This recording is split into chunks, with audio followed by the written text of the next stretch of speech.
Morning to one and all present over here. Greetings to the respected sisters, respected teachers, and all my dear friends present over here. My name is Prishita and I am from class 8B.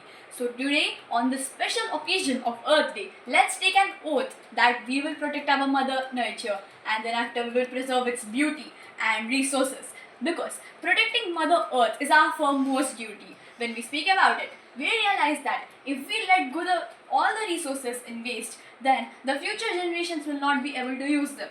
And speaking about which, we realize that our mother nature is actually consisting of a sustainable ecosystem. That means that, suppose let's take about an example, whales, the massive fascinating creatures of the marine ecosystem. When we speak about them, we know that casually blue whales, the largest mammals on the earth, actually consume about 6 tons of krills. By the way, krills are those animals which actually deplete the value of the algae and phytoplankton. So, actually when we speak about them, we realize that if they start consuming these animals like organisms like algae and phytoplankton, then these krills will start multiplying in huge numbers and this will cause an imbalance in our marine ecosystem which will damage it. So these whales, as they consume 6 tons of krills per day, they actually balance this ecosystem. Therefore, we can say that the nature has a great wonder, that is to protect itself and it knows what it should do.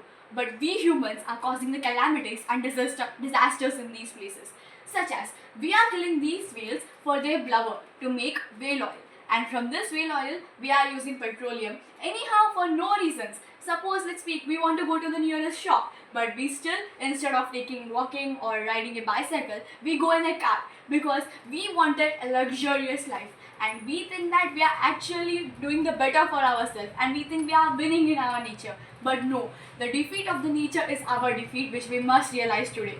And speaking about which, not only the organisms alive, but also the organisms like mangrove trees. Suppose when we speak about them, mangrove trees are growing near the coastlines. So when we speak about them, we realize that again, the roots of mangrove trees are deeper in soil, because of which whatever the sediments are passing through the river, they will be actually catching those soil sediments or the pollutants and they will be purifying the water in case. And as they are catching these all pollutants and sediments, there will be a barrier forming over that places. Therefore, when the waterways start hitting these places, then we realize again that the water, whatever like tsunamis and waves are occurring in our places, causing soil erosion, they won't be taking place in these cases.